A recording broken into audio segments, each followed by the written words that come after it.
I've got a deep, dark secret. Hey, I'm Erigby, and this is my deck guide on deep. So here's my deep deck that I've been climbing ladder with. Recommend it to get to Masters. This deck is still very solid, and this deck is teched out to have a good matchup against Aurelia as well as Thresh Nasus, the two big metagame decks. So why no Maokai? Maokai does not do well against Hunter. The 4-3 stat line plus giving it vulnerable means you lose too much tempo. Aurelia decks typically win on turn 5 or turn 6, and playing a 1-4 and even a 2-1 Saproling, it doesn't block blades very well. So it's not good at the moment. It might be good in a future metagame, but right now I would not suggest playing Maokai. It might be decent at lower ranks where you're not maybe running into very much Aurelia or the Aurelia decks aren't very good. But instead, I would much more recommend playing cards like the Box, Vile Feast, Bone Skewer, and Thorny Toad. These cards are going to help you stall out the game, gain you life, and kill Aurelia, kill Azir, as well as help stall out games against Thresh Nasus as well. So let's look a little bit closer at the deck. Other than having no Maokai, the other really important new card is Bone Skewer. This card is awesome. It's really good at trading against those really pesky threats like Aurelia and like Hunter. Ideally, you are losing cards playing it. So ideally, the way you want to play it, you want to use it when your opponent's attacking. You want to block with a Dreg Dredgers or a Dead Bloom Wanderer, chump block, and then use it against the important threat that you need to kill. That way, this is going back on top of your deck. You're getting tosses, so you're getting closer to deep, so you're not losing too much tempo. Late game, it's amazing. You want to use your Devourer of the Depths after it's gone deep, kill a really big threat, then replay your Devourer of the Depths the next turn to kill another really big threat. It's going to help you close out the game really fast. Other kind of interesting decisions or card choices here. 3 Jettison, the format's really fast. Jettison is really important to going deep fast. 3 Stalking Shadows.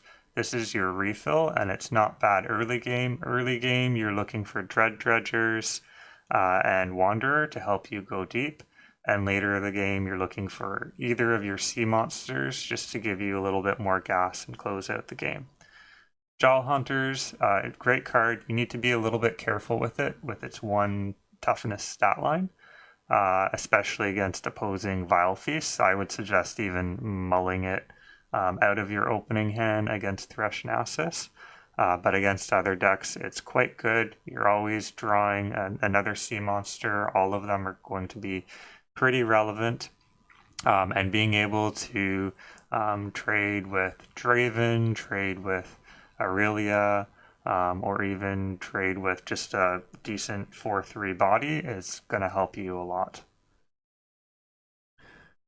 So mulliganing with this deck is not too difficult. You're looking for Dredgers, Sea Scarab, Thorny Toad, and Dead Bloom Wanderer.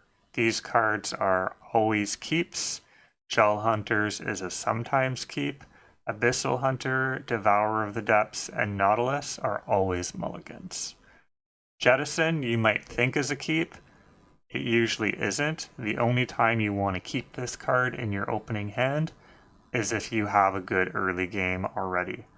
Otherwise, you need to mull this to make sure that you have your toss cards so that you can go deep. Drawing it early in the game is going to be quite good once you have your early game established so that you can get a surprise deep on your opponent. But you're never casting this card on turns 1 to 4 regardless. So that's why you usually mull it. Bone Skewer, again, similar to Jettison, you only keep this if you have the cards to go with it, which are Dredge Treasures and Dead Bloom Wanderer, or you're playing against a deck where you really need to kill something like an Aurelia. Vile Feast, really good to keep against Aurelia, kills their duos, really good against Thresh Nasus as well. They have a lot of 1 toughness creatures to ping and then get a blocker with. Lure of the Depths is a 99% of the time keep. This card gets better in multiples. If you end up getting one of your Sea Scarabs from it, it's going to put you way ahead, and it makes your Nautilus turn amazing because you can drop out your Abyssalize and Devourer of the Depths the same turn. The box, you're going to want to keep this card against Aurelia and Thresh, mull it against a lot of the other decks. And then Stalking Shadows, this is an almost always mull. You want to draw this card later to gas up, but it's not the worst card to have early because it can help you tutor for the cards you need at that point in the game. Toss cards early, and sea monsters, even Jal Hunters is fine later in the game since you're going to get a sea monster from it. So this is, again, really solid deck. I'd put it at a high tier 2. Not as terrible of a matchup against Azir Aurelia as people might make it seem, especially when you take Maokai out of the deck. Not favorable, but still not terrible either. It's like a 40-45% matchup. Thresh Nasus, same, about 40-45%.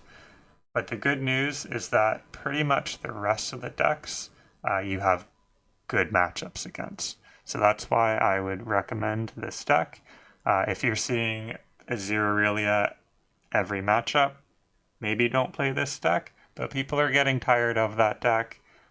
So, you're probably not seeing it every single game. I would highly recommend playing this deck.